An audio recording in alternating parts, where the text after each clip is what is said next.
Hello world, I'm Chris Pirillo, and this is the Locker Gnome Daily Report, or TLDR for short, your daily dose of tech news, gadget views, and answers that you can use. Like an answer to the question, what sweatshirt is Chris wearing today? It's the Punisher from Static Stuff, and it uses snaps! That's right, I got a skull underneath my skull! By way of LockerGnome.com, someone named Robert asked, how do you keep your smartphone steady when you're capturing video? No matter which smartphone you choose to use, the principles are pretty much the same. If you can't make a steady video, you may want to edit it before uploading, otherwise you may make people who are watching it car sick. Well, not car sick, but the feeling of motion sickness, which is what car sickness is. You might think about getting something like this. It's called a Slingshot. I backed the project on Kickstarter, and the idea is you can stick your smartphone in the top, and instead of holding on to the smartphone directly with your hands, you're actually holding on to this handlebar below. Oh, and that handlebar also doubles as a tripod. Barring any extraneous gadgets, the next thing I would suggest is tucking your arms back into your shoulders and holding that phone with both hands, just like this.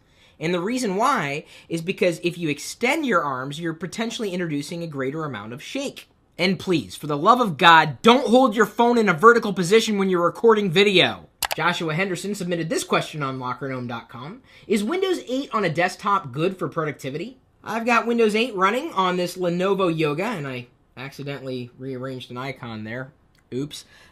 So it's running on a notebook computer, which is actually more like a convertible, like a notebook / tablet computer that has a touchscreen. But I think the principle is the same. For the most part, Windows 8 shines with a touchscreen. If you're using it in a traditional desktop construct without a touchscreen, I'm not sure if Windows 8 is great for productivity.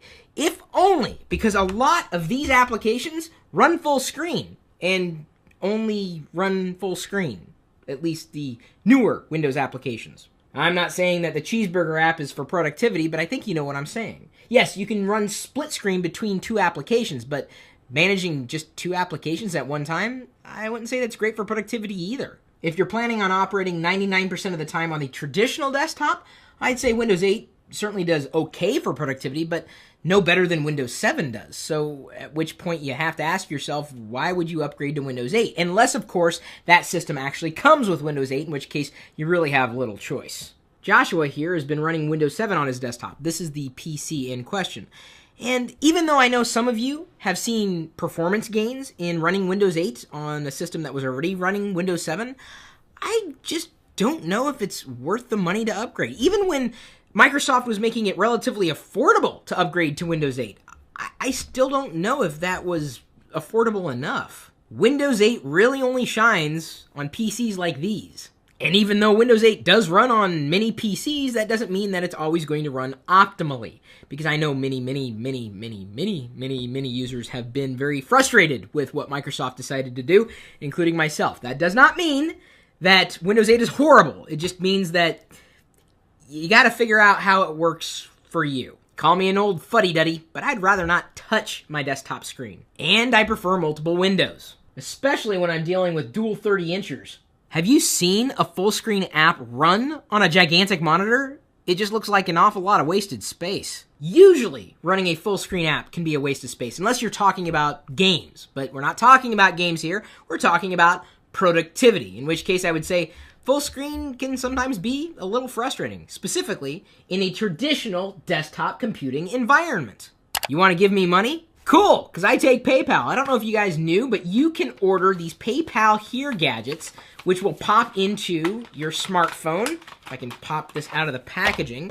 And then as soon as you've got the free app installed, you can swipe anybody's credit card and take their money. Of course, yes, you could use PayPal in general, and they could type in their email address, on the web or, well, any other way that you use PayPal as a payment processor. But if you're on the go and you're trying to sell something, your services or products, you could use a device like this. Square's not the only game in town. Now there's Triangle. I'm actually going to keep this in the car in case I ever do need to take money, which doesn't happen all that often. No one ever really hands me their credit card. Usually it's the other way around. 128GB Retina iPads hit the Apple Store with a 1 to 5 day ship times, $7.99 for Wi-Fi, $9.29 for LTE. A Surface Pro with 128 gigs at $900, or an iPad at 128 gigs with LTE for $929. Are they both good deals? Well, it just depends on what kind of computer you want. Remember hearing about that Ouya console? Apparently, it will be sold at Best Buy, Target, and GameStop for $99 in June. Are the console wars heating up again? That's a possibility. I mean, we didn't really see much of a change when Nintendo released the Wii U.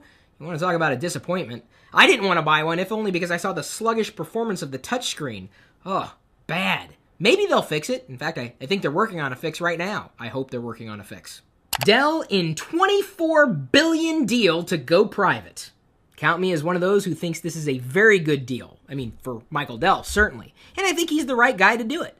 And he's not afraid to pivot. He's not afraid to try something new. And having met him before, I can tell you, he's genuinely a good guy. HTC M7 to ditch megapixels for ultra pixels. Ultra pixels? That sounds like a marketing term. I mean, I could understand if they were going for gigapixels, but ultra pixels? Okay. By the way, did you know you can go to Instagram.com, log into your account, and now browse the people that you've subscribed to there on the web?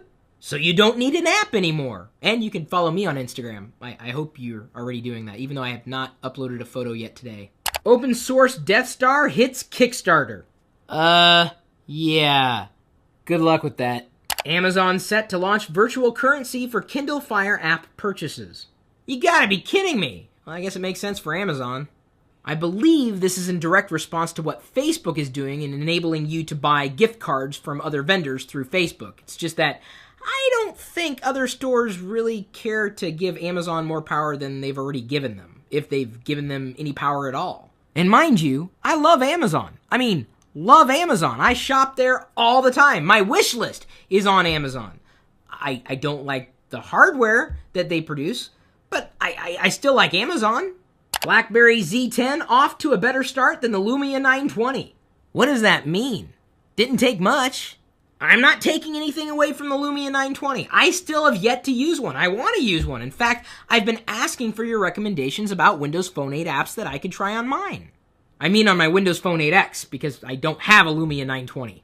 Our question of the day is brought to you by GoDaddy.com. If you want to save money on your next GoDaddy purchase, email me first. I will send you a latest list of coupons that I have, so you can save money. Chris@Pirillo.com. That's how you email me, if you haven't already figured that out. Who designed the website for Vlogger Fair?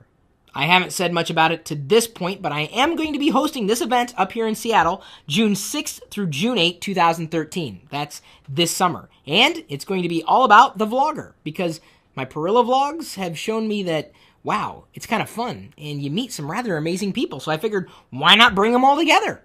Kelly Ishikawa designed all those monsters, but Brent Spohr is the person who made the website. You'll hear more about Vlogger Fair very soon, including some of our initial participants. I, of course, will be participating. I'm hosting the damn thing, and you're invited. Everybody you know is invited. Doesn't matter where you live, what vlogs you like. You may not like the Pirillo vlogs, but you may like someone else's vlogs. Maybe you vlog, and you want to meet other vloggers, and you want to meet people who love vlogging. It's all about the vlogger. This here, though, this is talking head. This is not vlog. A Pirillo vlog, as I title them, Pirillo vlog, that's a vlog, a slice of life, reality. I believe the future of entertainment, that type of reality entertainment, is in the vlog. For vloggers. For people who love watching vlogs. And I thought, why not bring everybody together? And yes, I'm extending that invitation out to all your favorite tech vloggers too, so stay tuned. Even if you can't join us in Seattle this summer, I hope you like the things that we do between now and then after then. I hope you continue to share the things that we do for you every day, because that's what keeps us going. Thank you so much for being a good part of our community, and if you have any questions, feel free to submit them on LockerGnome.com in the meanwhile. We'll see you later.